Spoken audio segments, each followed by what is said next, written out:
Commander Jathic had seen many species crumble before the might of the Krell Dominion. The reptilian commander stood on the bridge of the Sovereign's Fang, watching the small blue planet rotate peacefully in the view screen. Earth, they called it. Home to a species that had barely achieved faster-than-light travel a mere 50 cycles ago. Pathetic, Jathic hissed, his forked tongue tasting the recycled air. They still use chemical propellants for their planetary defense systems.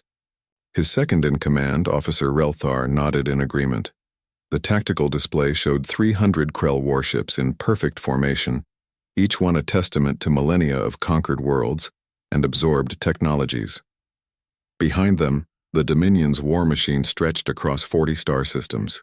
Earth had been given the standard ultimatum 3 rotations ago: submit to Dominion rule or face annihilation. They had responded with silence. Typical prey species behavior, denial until the very end.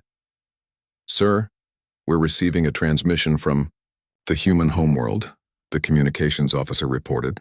"Put it through," Jathic commanded, expecting pleas for mercy.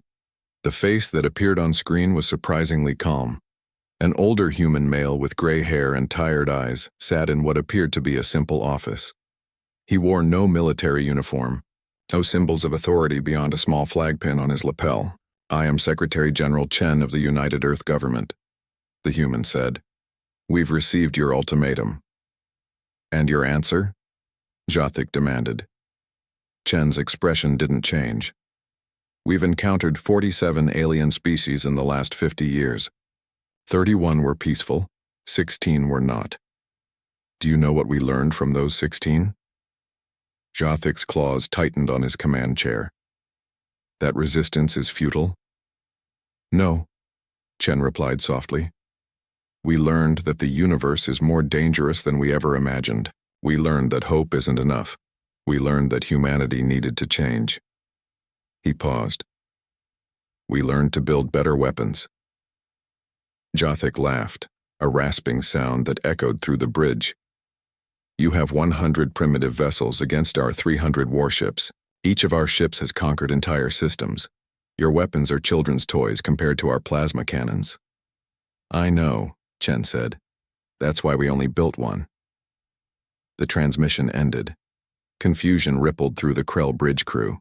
Jathic's tactical officer called out, "Sir, human fleet is holding position at lunar orbit. They're not engaging."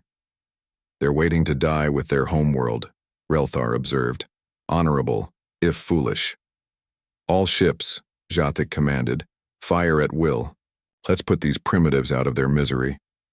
300 Krell warships unleashed their fury. Plasma bolts, antimatter torpedoes, and kinetic projectiles screamed through the void. The human fleet's shields flickered and died under the onslaught. Ships broke apart, their hulls no match for Dominion firepower. Within minutes, the space around Earth's moon was filled with debris and frozen bodies. "Human fleet destroyed," the tactical officer confirmed. "No survivors detected." Jathic smiled. Another conquest. Another species that thought they could stand against the Dominion. He was about to order the bombardment of Earth's surface when alarms shrieked across the bridge. "Energy spike," the sensor officer shouted. "Massive energy. Spike from Earth's surface. It's impossible. The readings are off the scale." On the view screen, something rose from Earth's atmosphere. It wasn't a ship. It was too large, too strange. A perfect sphere, 5 kilometers in diameter, black as the void between stars. It made no sound, produced no exhaust, and moved with impossible precision. "What is that?" Relthar whispered. The sphere stopped between the Krell fleet and Earth. For a moment, nothing happened.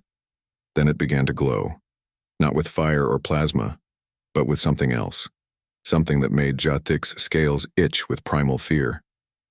"Sir, it's charging," the tactical officer said, his voice cracking. "Energy levels they're impossible. No known reactor could—" The sphere fired. It wasn't a beam or a bolt or a projectile. It was something fundamental, something that rewrote the rules of physics in a spherical wave expanding at the speed of light. When it touched the first Krell warship, the vessel simply ceased to exist. Not destroyed, not vaporized, but erased from reality as if it had never been.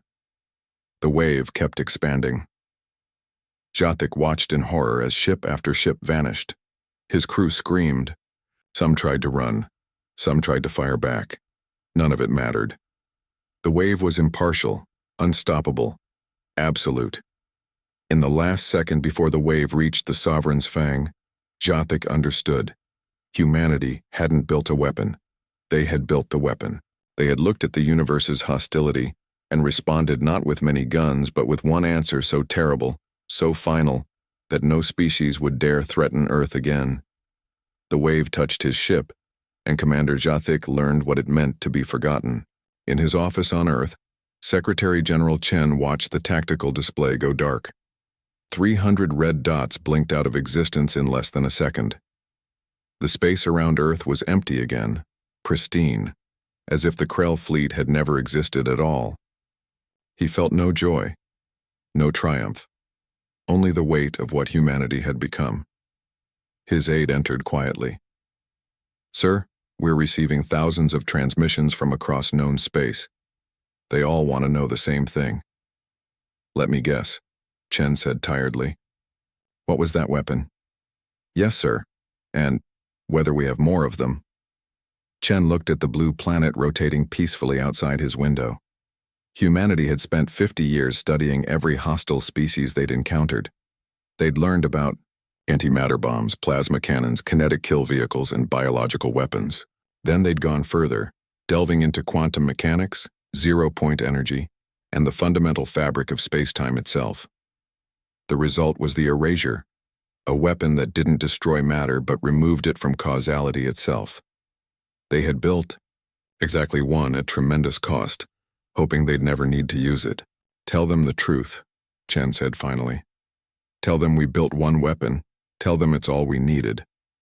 He paused, choosing his next words carefully.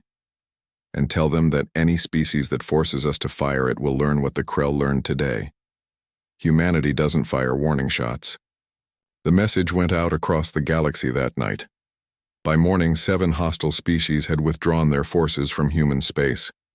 By the end of the week, 12 more had requested peaceful diplomatic relations.